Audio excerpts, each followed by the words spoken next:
السلام علیکم ورحمۃ اللہ وبرکاتہ۔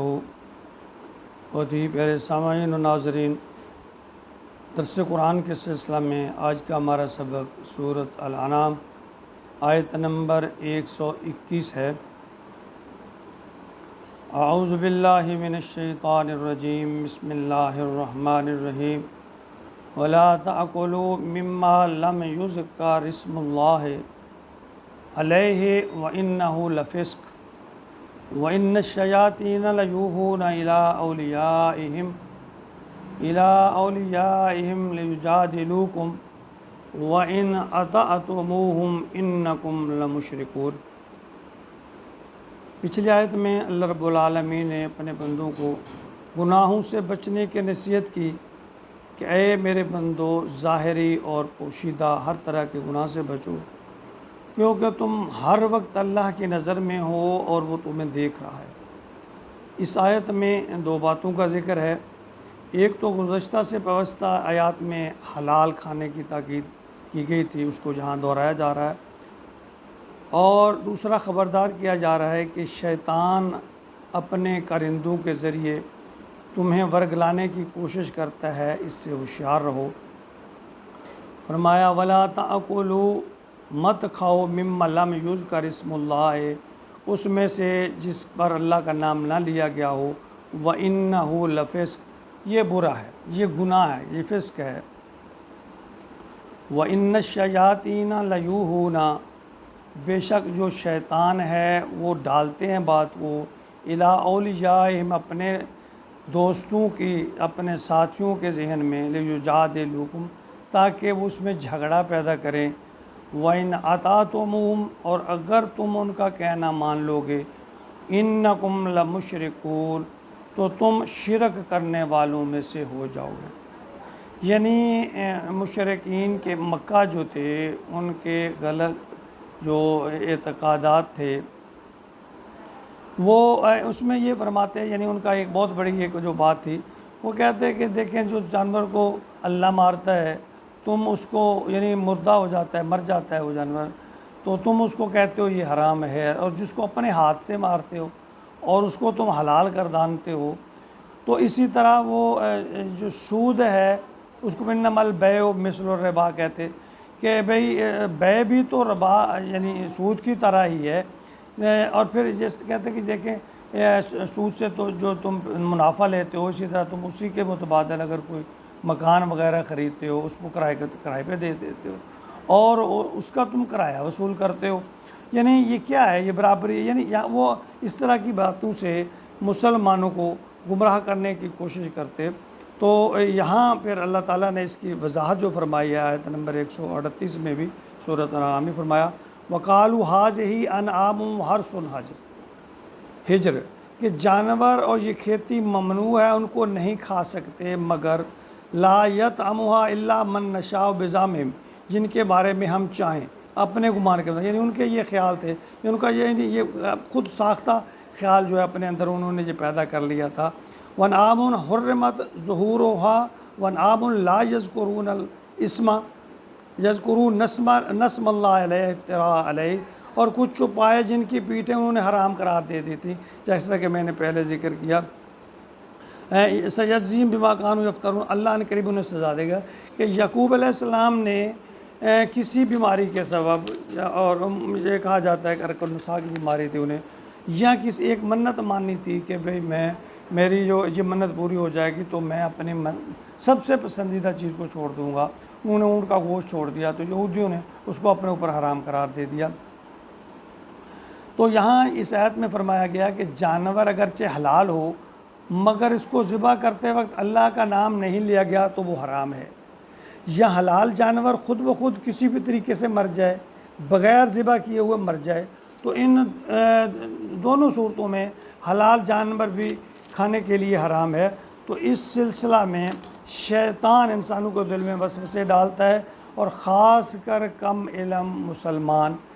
یا منافقین قسم کے جو لوگ ہیں وہ ان کا شکار ہو جاتے ہیں۔ دیکھیں اللہ نے شیطان کو یہ صلاحیت دی ہے اور اجازت دے رکھی ہے کہ وہ انسان کے دل و دماغ میں وسوسے اور وہم پیدا کرنے کی صلاحیت رکھتا ہے۔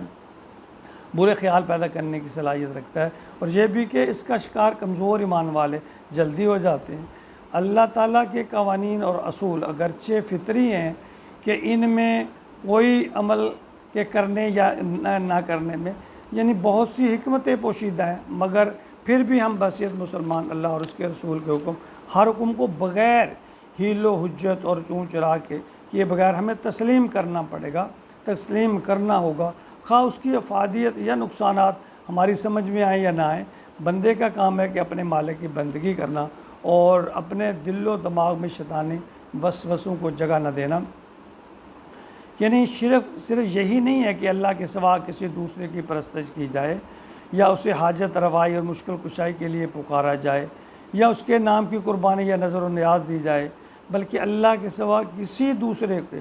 حلال بتائے ہوئے کو حلال اور حرام بتائے ہوئے کو حرام سمجھنا یہ بھی شرک ہے۔ ترمذی کی ایک حدیث ہے، عدی بن حاتم رضی اللہ تعالیٰ جو پہلے عیسائی تھے اور بعد میں مسلمان ہو گئے، تو ایک مرتبہ کہنے لگے یا رسول اللہ صلی اللہ علیہ وسلم، ہم لوگ اپنے علماء اور مشائخ کو رب تو نہیں سمجھتے تھے، تو آپ نے دریافت فرمایا کہ آپ جس چیز کو وہ حلال کہتے انہیں حرام کہتے، جن کو وہ حرام کہتے آپ ان کو حرام کہتے تھے، اگرچہ وہ خلاف شریعت ہوتی۔ تو عدی کہنے لگے ہاں، تو آپ نے فرمایا یہی تو ان کا رب بنانے کے مترادف ہے۔ تو یہ ہمارے لیے سبق ہے کہ ہم بھی اپنے مشائخ کی اندھا دھند پیروی نہ کریں، ان کی طرف منسوب ہر بات بغیر تصدیق سے مان لیں۔ ہاں یہ بھی تو بات ہو سکتی ہے نا کہ ان ایک صورت تو یہ ہو سکتی ہے کہ ان کا ہمارا دور کا واسطہ ہے، آتے کتنے درمیان میں واسطے آتے ہوئے وہ بات کہیں نہ کہیں رد و بدل اس میں ہو گئی ہو، یا کوئی ایسا معاملہ ہو کہ ان کی نظر سے نہ گزرا ہو، تو ایسے میں ہم ان کے پیروی، اور پھر ان کا یہ بھی فرمان کہ اگر تمہیں ہمارے فرمان کے مقابلے میں ادنا سے ادنا حدیث بھی مل جائے تو ہماری بات کو چھوڑ کر اس حدیث کو اپنا لو۔ تو ہمیں یہ کوئی جواز نہیں ہے کہ ہم بس اندھا دھند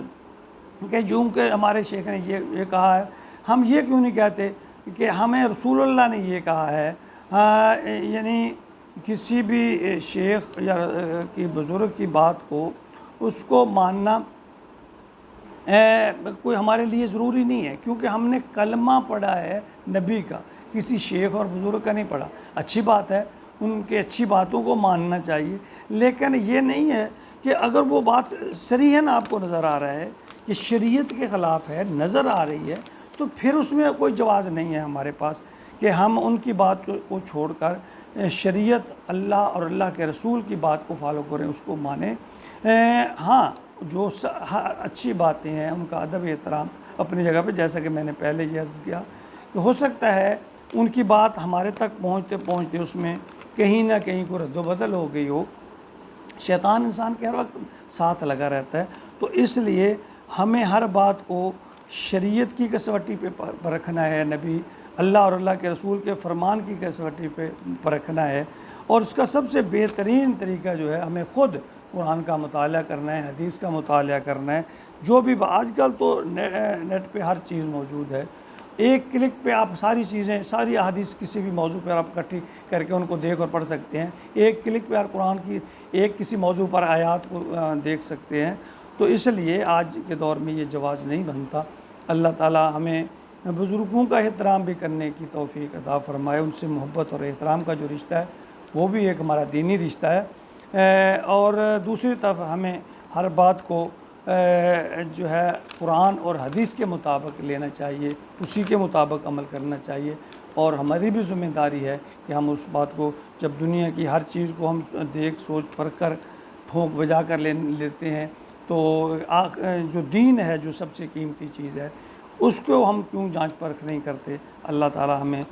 دین پر عمل کی توفیق عطا فرمائے، اور جو صراط مستقیم ہے اس پر چلنے کی توفیق عطا فرمائے۔ آمین۔ وما علینا الا البلاغ المبین۔